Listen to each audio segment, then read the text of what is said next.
Hoje é a nossa última semana dentro do tema Ações de Graça, que nós tivemos no mês de novembro. Vocês se lembram das palavras que foram pregadas? Por causa do pequeno grupo. Por isso que vocês se lembram. Porque geralmente a gente perguntava assim, vocês se lembram do que foi pregado domingo passado? A pessoa fazia assim. E se você começasse a fazer pergunta, então, aí você ia ver todo mundo olhando para o chão, tipo assim, não, deixa ela não aventurar em falar meu nome aqui.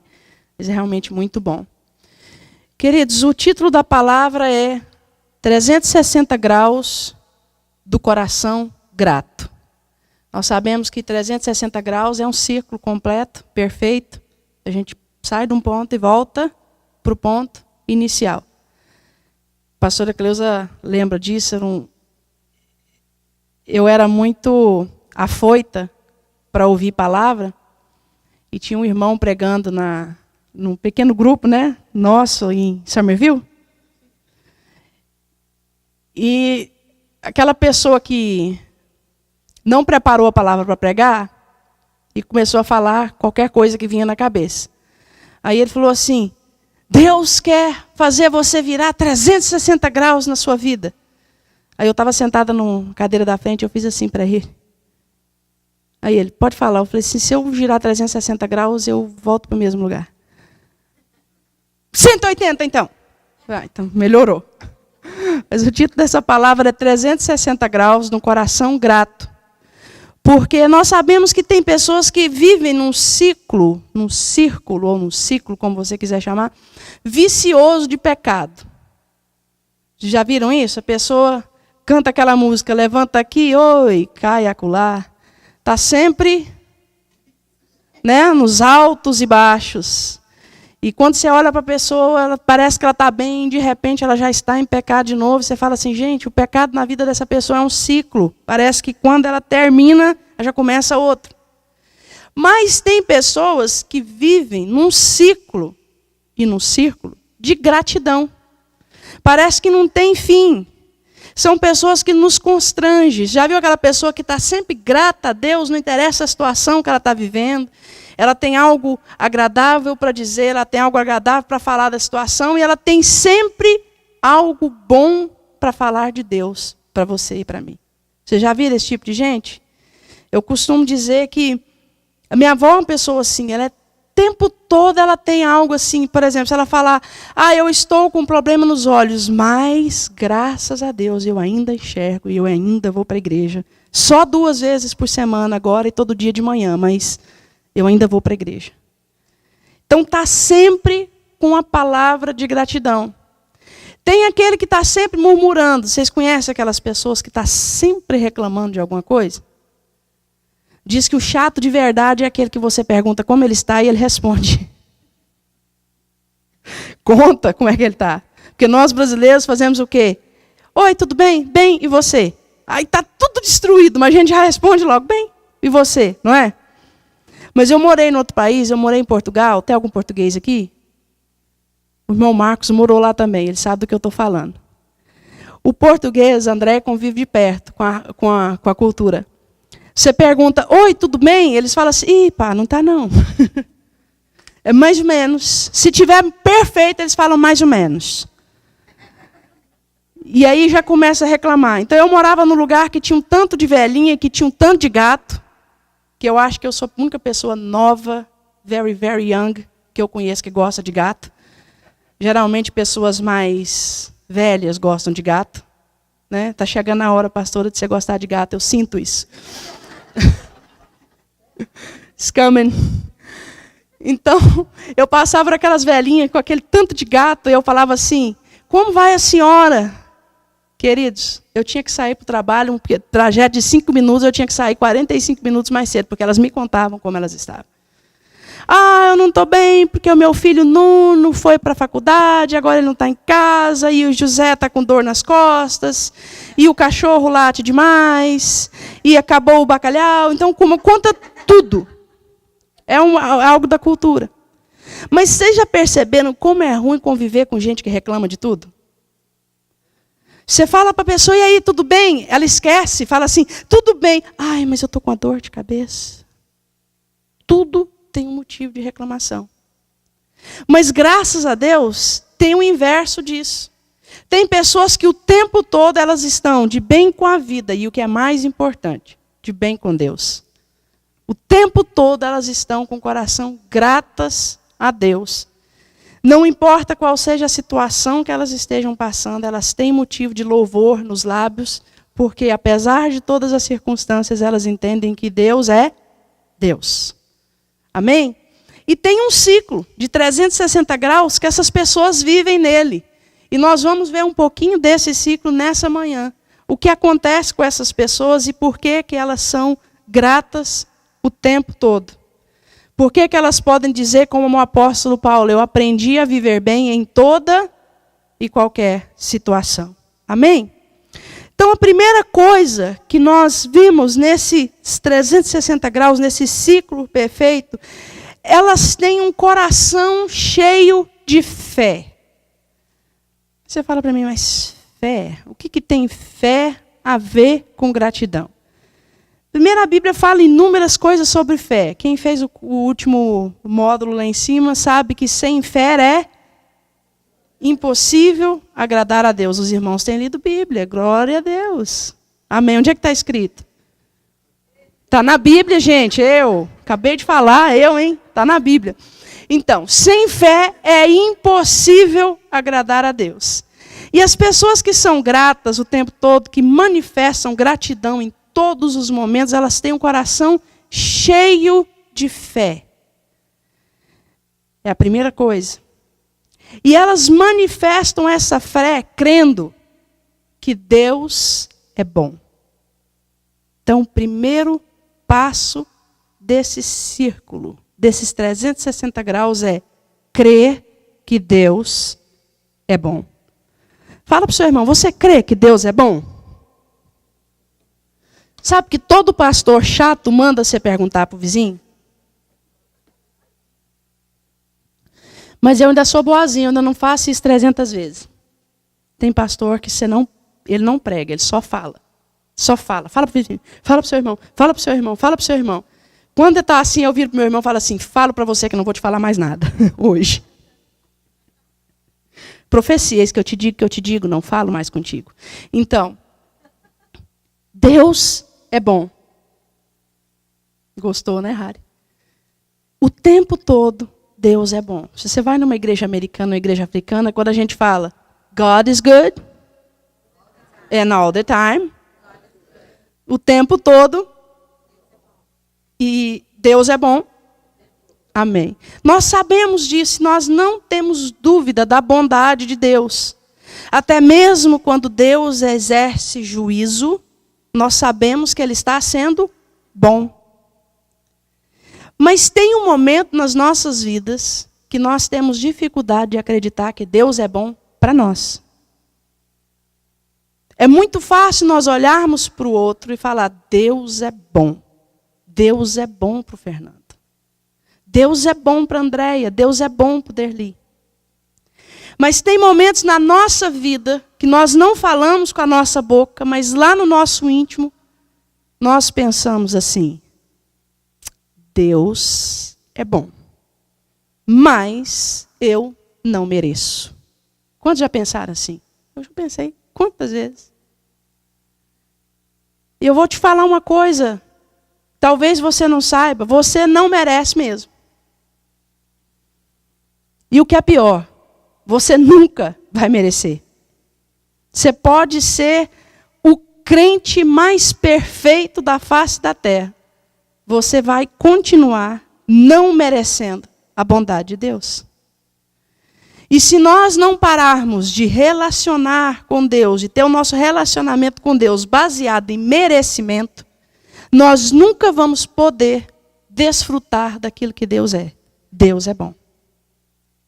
Deus é bom. Deus é aquele pai que dá uma bicicleta para a criança que não merece. Ah, mas Deus não faz isso não. Eu tenho que merecer. Quem somos nós para comprarmos a bênção de Deus? O que nós poderíamos fazer que faria com que esse ser soberano e poderoso falasse assim: não, eu sou obrigado a fazer isso para alguém? Qual é a atitude que nós poderíamos ter para fazer o Deus do universo olhar para nós e falar assim: eu tenho uma obrigação com o fulano? Porque se nós formos 100% numa área, outra, talvez a gente não chegue a 5%, vocês concordam comigo? Às vezes nós passamos o dia inteiro sem pecar com a nossa boca, mas o nosso pensamento nós matamos, jogando pedra, crucificamos. A gente não disse. É ou não é, queridos? Então não há nada em nós que vai fazer com que a gente mereça a bondade de Deus. Não houve e nunca haverá. Amém? Queridos, eu sei que o Maurício é grande, mas olha para mim, deixa o Maurício. Sei que ele chama atenção. 2,2 metros, tem que chamar atenção mesmo. Mas olhem para cá. Então a primeira coisa de um coração grato o tempo todo é ele crer na bondade de Deus. Porque a bondade de Deus não depende da minha em momento nenhum. Deus é bom em sua essência. A essência dele é boa. Mais ou menos assim, como se eu pegasse a Ieda, colocasse a Ieda no sol. Ieda, eu não ia resistir. Você acha que eu não ia resistir, né, Ieda? Colocasse a Ieda no sol, ou numa máquina daquela de bronzear, e a Ieda ficasse torrando lá dentro por algumas horas, depois eu repetisse por mais uns 30 dias, depois eu ia anelar o cabelo da Ieda, a Ieda ia continuar sendo, na sua essência, branca. É ou não é? Essa é a essência de Deus. Deus é bom. Ele não pode contrariar a si mesmo. Amém? Então, quando nós, para desenvolvermos esse ciclo vicioso, no bom sentido, de gratidão, nós temos que crer que Deus é bom. E a segunda coisa, nós temos que crer no amor de Deus. Porque às vezes nós cremos que Deus é bom. E nós cremos que Deus é amoroso. Mas nós também não cremos que esse amor é manifesto na nossa vida. E quando nós pensamos assim, nós precisamos levar a Bíblia para um âmbito individual. Por exemplo, se fosse só o Isaac no mundo, só ele, cheio de defeito. Vocês não conhecem o Isaac que eu conheço. E ninguém conhece o Isaac que a Rara conhece. Né, Rara? Bom demais, né? Ô menino bom sou. Esse menino é bom. Mas ainda que fosse só o Isaac no mundo, Jesus viria e morreria pelo Isaac. Que interessante. Ainda que fosse só você, Jesus viria e morreria por você. A palavra de Deus, só um versículo sobre a bondade de Deus, que eu não citei. A palavra de Deus diz em Efésios, eu vou ler para vocês, não precisa abrir. Efésios 2, 6 e 7 diz assim: Deus nos vida com Cristo, estando nós ainda mortos em nossos pecados. Portanto, pela graça sois salvos. Deus ressuscitou com Cristo e com ele nos entronizou nos lugares celestiais em Cristo, para revelar nas eras vindouras a suprema riqueza da sua graça, por intermédio da sua bondade para conosco. Oh, aleluia. Davi diz assim no Salmo 27, 13, eu creio que verei a bondade do Senhor na terra dos viventes. Eu terei bom ânimo, eu terei coragem. Amém? Mas a bondade de Deus não para por aí. A bondade de Deus e o amor de Deus, eles coexistem juntos dentro de Deus, porque Deus é bondade, Deus é amor. Ele não contém amor, ele é amor. E a bondade de Deus fez com que esse amor se manifestasse de forma individual para cada um de nós. Se eu perguntar para vocês qual a forma que vocês se converteram, cada um de nós se converteu de uma forma. E por um motivo. Alguns vieram para Jesus simplesmente porque eles tiveram luz, revelação do que era Jesus, da obra da cruz, e eles falaram, eu preciso disso. Outros ralaram, sofreram, falaram assim, meu Deus, o que está acontecendo comigo? Não tem mais solução, vou morrer. Descobriram Jesus e passaram a viver. Alguns chegaram no fundo do poço. Outros vieram bem, vieram com as próprias pernas, trazidos pelo vento do Espírito. Mas todos nós temos uma experiência individual. Por quê? Porque o amor de Deus se manifesta de forma individual para cada um de nós. Amém? Eu não sei como o amor de Deus se manifestou para você, mas eu sei como o amor de Deus se manifestou para mim. A Bíblia diz, no famoso versículo em João 3,16, que porque Deus amou o mundo de tal maneira que deu seu filho. Está fraco, hein, gente? Está fraco para ser um versículo tão conhecido. Vamos começar de novo? Porque Deus amou o mundo de tal maneira que deu seu Filho unigênito para que todo que nele crê não pereça, mas tenha a vida eterna. Já parou para pensar nisso? Imagina, vamos pegar no âmbito pessoal. O Isaac amou a X de tal maneira que ele deu a Clarice para morrer pela X. Chocou? Chocante, não é? Chocante demais, não é? Você imagina, ó, o Rodrigo amou o Ícaro de tal maneira, ele nem conhece. Ele amou o Ícaro de tal maneira que ele deu a Rayane, por amor ao Ícaro. Quantos aqui são pais? Ou mãe? Coloca o nome do seu filho. Pega a pior pessoa que você considera na face da terra. Não vale falar a Dilma, ela já caiu. Ok? Toda vez que eu falava uma coisa assim, o povo, a Dilma, gente, que raiva da Dilma, deixa a Dilma lá. Mas imagina. Imagina, olha, a Cris amou aquele estuprador de tal maneira que ela deu, vou poupar o João Paulo, ela deu o Kevin por amor àquele estuprador.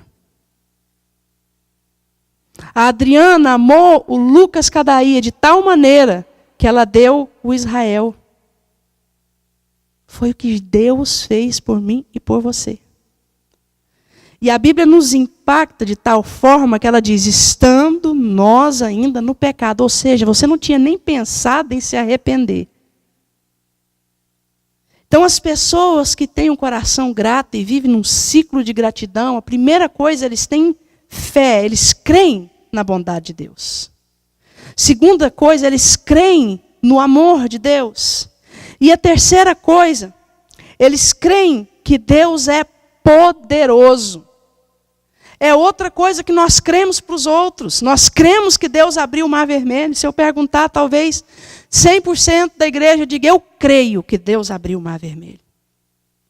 Mas se eu perguntar de verdade, você crê que Deus faria por você da mesma forma? Que Deus abriria o Mar Vermelho para você sozinho passar? Eu não ando merecendo muito, não.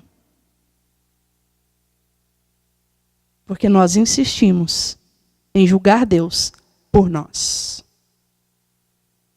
E nós não cremos que as grandes coisas que aconteceram no passado podem acontecer hoje.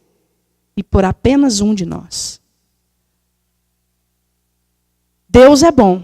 Deus é amoroso. E Ele é poderoso. O poder de Deus não diminuiu em nada. Amém? Eu não posso falar para você que o poder de Deus é crescente, porque também não é crescente.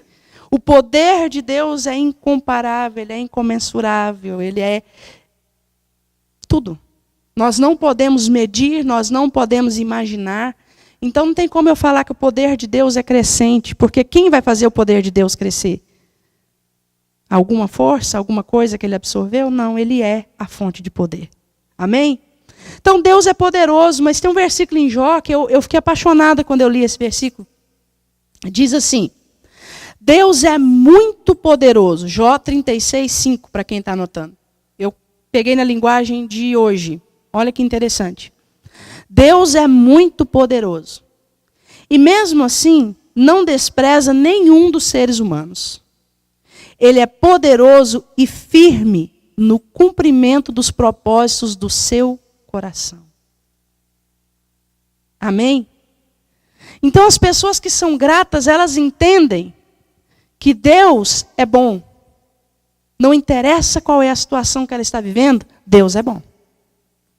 Ela crê que Deus a ama. Não interessa qual a situação que ela está vivendo, Deus a ama. Ela crê que Deus é poderoso para livrá-la de qualquer situação. Vocês lembram dos 3 amigos de Daniel? Como é que é o nome dele em hebraico? Vocês lembram? Misael e quem mais? Quem falou? Alguém falou alto. Fala alto. Misael, Azael e Azarias. Esse é o nome deles que foi dado na Babilônia. Sadraque, Mesaque e Abednego. Mais difícil ainda de decorar, né? Mas nós sabemos. Então, vocês lembram o que eles falaram quando eles iam ser lançados na fornalha? Se Deus quiser nos livrar, Ele vai livrar. Mas se Ele também não quiser, Ele continua sendo Deus. O que Esther, a rainha Esther, falou quando ela foi entrar na presença do rei? Todo mundo que entrava na presença do rei sem ser convidado, morria. O que ela falou? Se perecer, pereci. Olha, você está lendo Bíblia, hein? Ó, aí sim, hein? Se perecer, pereci. Mas Deus é poderoso para me livrar. Amém? Essa é a postura. Eu conheço pessoas que têm câncer, que falam assim, se Deus me curar, Ele curou, Ele é Deus. Mas se Ele não me curar, Ele continua sendo Deus, porque Ele é poderoso. Amém? Então nós precisamos realmente deixar essa verdade de Deus brotar dentro de nós. Nós precisamos deixar isso virar realidade na nossa vida. Então vamos lá. As pessoas que têm um coração grato, elas têm um coração cheio de fé para crer que Deus é bom. O tempo todo. Deus me ama, Deus é amor. Amém? E Deus é poderoso. E Ele é poderoso para fazer com que o seu propósito se cumpra. E aí vem o 4º ponto. As pessoas que têm um coração grato, elas creem que Deus é um Deus de propósito. Você crê que Deus é um Deus de propósito? Ou você acha que nós somos igual batata que nasce na terra, assim, ao Deus dará? Igual chuchu na cerca, né? Em Goiás a gente tem muito chuchu. Você passa assim na cerca, você tem que ter tanto de chuchu. Depois, fora do púlpito, eu vou contar para vocês uma piada de chuchu, tá? Vocês me lembram depois. É muito importante, é uma piada cristã. Mas então, quase cristã. É porque tem muito mineiro aqui, eu não quero apanhar. Então eu vou contar depois, fora do púlpito. Mas vocês acham que nós somos um chuchu? Tem gente que é tão sem graça que parece um chuchu, né? Mas não é. Nós não somos chuchus. Deus nos criou com um propósito. Deus nos fez com um propósito. E quando nós cremos que Deus é um Deus de propósito, e a palavra de Deus diz que todos os cabelos da nossa cabeça são contados por Ele. Eu sei que tem cabeças que são mais fáceis de contar. Mas pensem nas difíceis.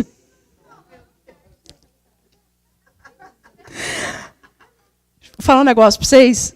Eu brinco assim, quando chega na cozinha no outro dia, a X fala para mim assim, você não vai para o céu, não. Você prega e não vai para o céu.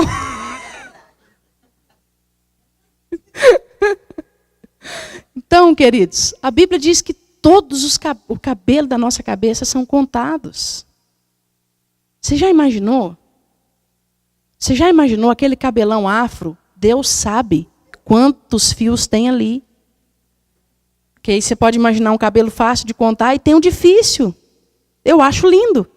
Mas Deus sabe quantos fios tem ali.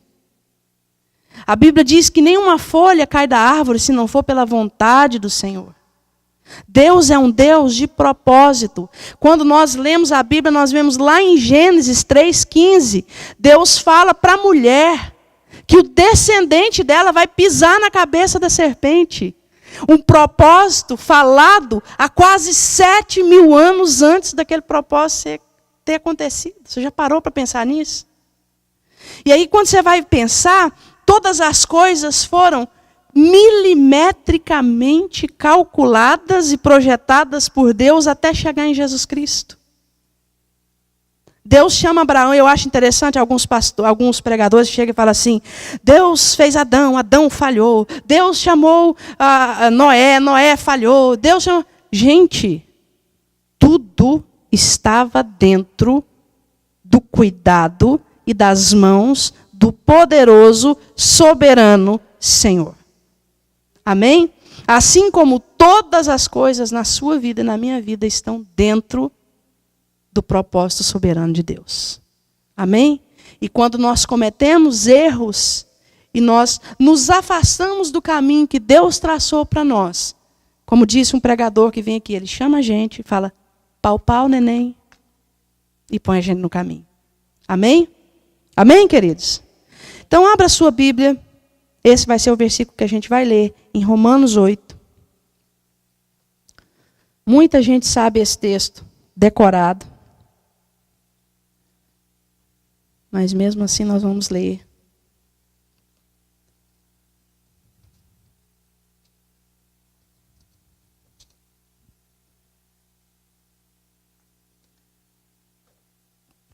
Versículo 28 e 29. Querido, se você é a pessoa que nunca tem tempo para ler a Bíblia, o que é difícil de acreditar, porque se você falar para mim assim, eu nunca tenho tempo de ler a Bíblia, eu vou falar que você também nunca tem tempo de olhar no seu telefone, você nunca tem tempo para comer, você nunca tem tempo para tomar um banho, você nunca tem tempo para nada. Porque tudo pode ser cortado um pouquinho para nos dar tempo de ler a Bíblia, né? O problema é que nós falamos e nós fazemos que nós temos tempo para tudo, menos para a Bíblia. Mas se você é uma pessoa que tem pouco tempo para leitura, leia o livro de Romanos. E se você tem pouco tempo mesmo, leia Romanos 8, pelo menos uma vez por semana. O ideal seria uma vez por dia. Mateus 5, 6 e 7, Romanos 8, são os capítulos da Bíblia que contêm toda a teologia da vida cristã. Amém? Então, Romanos 8, 28 e 29 diz assim, sabemos que todas as coisas cooperam para o bem daqueles que amam a Deus, daqueles que são chamados segundo o seu propósito. Porquanto, aos que de antemão conheceu, também os predestinou para serem conformes à imagem do seu Filho, a fim de que ele seja o primogênito entre muitos irmãos. Vamos ler mais uma vez? Leia na sua versão, não interessa qual, leia a sua versão, pode ler em voz alta. Vamos lá, 28. Sabemos que todas as coisas cooperam para o bem daqueles que amam a Deus, daqueles que são chamados segundo o seu propósito. Porquanto aos que de antemão conheceu, também os predestinou para serem conformes à imagem de seu Filho, a fim de que ele seja o primogênito entre muitos irmãos. Oh, aleluia! Esse texto é fantástico. Queridos, Deus é um Deus de propósito. E quando ele criou você, quando ele me criou, ele designou um propósito. Para que nós fôssemos semelhantes a quem? Aqui está dizendo, nesse texto que nós lemos. A quem? A Jesus. Para que Jesus fosse apenas o modelo, o primogênito entre muitos irmãos. Então a intenção de Deus era, sabe quando o pai vai apresentar o filho? Deixa eu ver alguém aqui, o Walter. Tem que ser alguém, né? Frutífero. Luciano, Walter. Então, ó, Carol, né? Luciano, Walter. Então, Luciano, Walter, Carol. Ninguém vai competir com eles, não, gente? Tá precisando. Cadê os outros casais da igreja? Ah, o Isaac vai seguir. Então, tá bom. Vou seguir os passos do Walter. Mas quando o Walter vai apresentar a família dele, ele fala assim, olha, essa aqui é a Amanda, minha esposa. E agora, geralmente, ele tem acrescentado assim, linda, maravilhosa. Então, essa aqui é a minha esposa, Amanda, e esse aqui é a minha filha, Catherine. Esse é o Daniel, e essa é a Gabriela. Então, a intenção de Deus é, quando fosse apresentar a família dele, ele falasse assim, olha, esse aqui é meu filho Jesus, essa aqui é minha filha Kênia, minha filha Giovana, esse aqui é meu filho Neto, esse aqui são todos iguais. Todos a cara do Pai. Amém? Por isso que algumas coisas acontecem na nossa vida e nós falamos assim, mas por que isso aconteceu? Porque você e eu estávamos ficando um pouco relaxadinhos com relação à nossa imagem e à nossa semelhança com o Senhor. Então, tem situações que cooperam juntamente para que nós sejamos encaixados no propósito novamente. E qual é o propósito? Sermos iguais a Jesus. Deus quis uma família com muitos filhos iguais a Jesus. Isso é o lema de praticamente todas as igrejas sérias que eu conheço no Brasil. Que o propósito de Deus, a comunidade da graça é esse. Ter uma família com muitos filhos iguais a Jesus. Semelhança? A semelhança de Jesus Cristo. É o lema da comunidade da graça, é o lema da videira, é o lema da Lagoinha, é o lema de muitas igrejas sérias. Esse é o propósito de Deus para a nossa vida. E quando nós entendemos que Deus é bom, Deus nos ama, Deus é poderoso e Deus é um Deus de propósito, fica fácil ter um coração grato, porque tudo aquilo que acontecer na nossa vida, nós vamos entender que foi por um propósito, porque cooperam para o bem daqueles que foram chamados segundo um propósito. Então Deus nos chamou com um propósito. E tudo aquilo que acontece na nossa vida, seja na nossa concepção bom ou ruim, cooperam juntamente. Quando fala juntamente é que tudo que aconteceu de bom na vida da X e tudo que aconteceu que não foi tão bom, cooperam juntamente para ela ser quem ela é. Amém?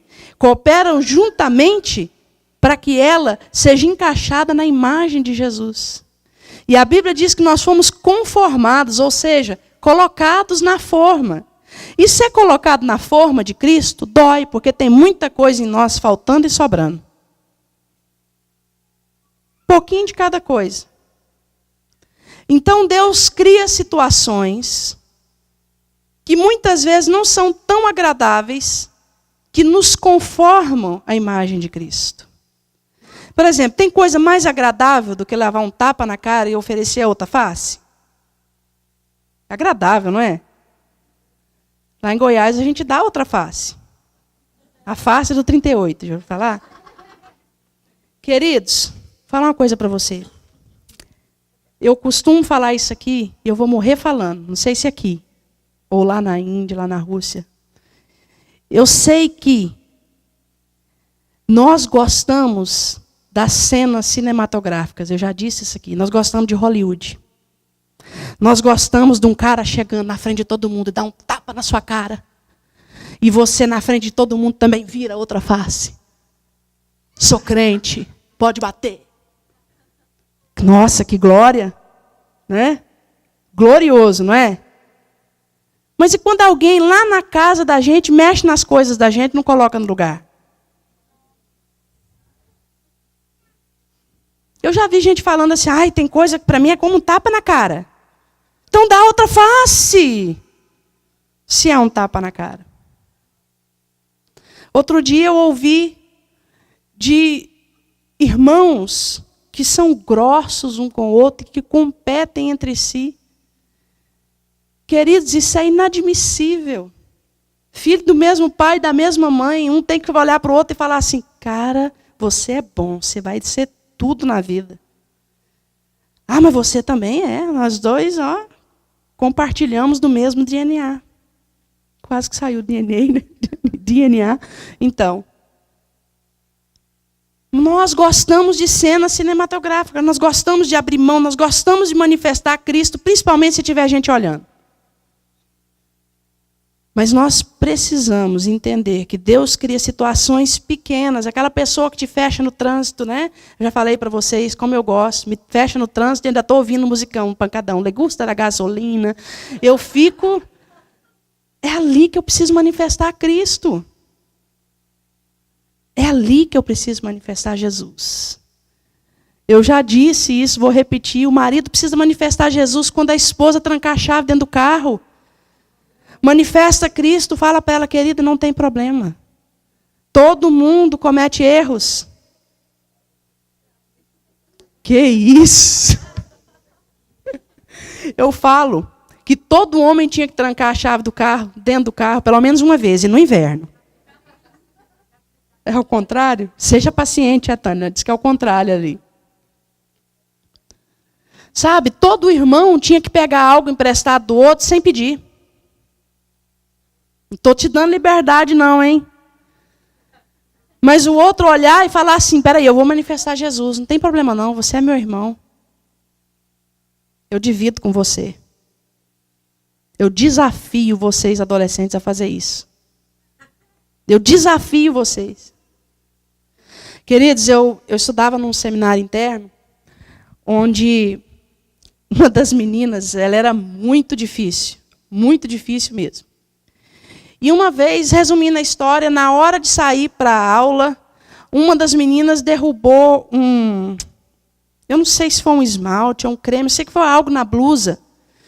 E manchou e ficou aquele negócio assim, e ela não tinha nada para vestir, ela viu uma camiseta da outra em cima da cama e pegou. Quando chegamos na igreja, que era 10 quilômetros do lugar onde a gente morava, na hora da aula, a outra olhou e falou assim, essa blusa é minha, vai tirar. Vai tirar. Todo mundo ficou assim, eu posso citar o nome, né? Ela não está aqui mesmo, nem está me ouvindo. Não, se tiver, né? Não. Então, o povo falou assim, ô Maria, você sabe o que eu falei para a pastora outro dia? Pastora, você gosta de chamar Maria? Ela falou, gosta. Eu falei, eu prefiro chamar Jesus. Não conta que eu contei isso não, tá? Que ela está para lá, não está ouvindo. Então, e ela ficou, tira minha blusa. Gente, aquilo foi uma cena muito chocante. Tira a blusa. Chegaram num pastor Carlos Ramiro, muito doido, vocês vão entender como é que ele é doido. Pastor, está acontecendo isso e isso. Carlos Ramiro olhou para ela e falou assim, minha filha, você está de sutiã? Estou, pastor. Tira a blusa e dá para ela. Mas pastor, filha, você já usou biquíni? Já usou maiô? Já? Então não é novidade para você. Tira a blusa e dá para ela. No meio da sala de aula. Ela tirou a blusa. Virou para outra e falou assim, toma. Queridos, foi um constrangimento. Foi um ambiente de quebrantamento, de constrangimento. Eu acho que depois daquela, a Maria nunca mais fez aquilo. Depois alguém que morava perto da igreja deu uma blusa para ela, mas naquele momento ela tirou, na frente da sala de aula, a blusa e deu. Você não quer sua blusa? Toma sua blusa. Então nós precisamos entender que situações acontecem, pequenas, para nos conformar à imagem de Jesus. E nós precisamos ser gratos por essa situação.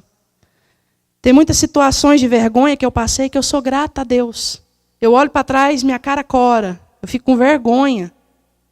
Mas eu entendo que aquela situação me transformou e me fez mais parecida com Cristo. Estou longe ainda de falar, fulano é parecida com Cristo. Mas tem situações que são oportunidades para nós nos parecermos com Cristo. Mas é uma opção nossa. Falar assim, eu vou me parecer com Cristo. Ou eu vou morder. Eu vou dar rabada, patada. Ou falar, eu vou me parecer com Cristo. Porque se nós entendermos que Deus é um Deus de propósito, nós vamos olhar na pequena situação da vida e vamos falar, Deus tem um propósito nisso. Amém? E nós vamos ser gratos, porque toda situação de aprendizado nos leva à gratidão. Amém, queridos? Nos leva a ser transformados por Cristo. Então, queridos, as pessoas que vivem na sua vida em 360 graus de gratidão, em primeiro lugar, elas exercem fé para entender que Deus é bom. Vamos lá? Deus é bom. Depois, ela exerce fé, ela crê que Deus é amor. Amém? Ela crê que Deus é poderoso e ela crê que Deus é um Deus de propósito. Fala para o seu irmão, nada na sua vida acontece por acaso. E quando eu digo isso, eu estou falando daquele amigo que se atrasa no trabalho e você tem que fazer um pouco da parte dele. Eu estou falando daquela funcionária que deixa a desejar. Todas as coisas cooperam para o bem daqueles que amam a Deus. Estou falando da sua irmã, do seu irmão que pegou seu negócio emprestado, que quebrou. Já pensou que quebrou? Que oportunidade para você manifestar a graça de Deus? Meu irmão, agora eu devia te dar um murro, mas eu não vou. Eu vou manifestar a graça de Deus.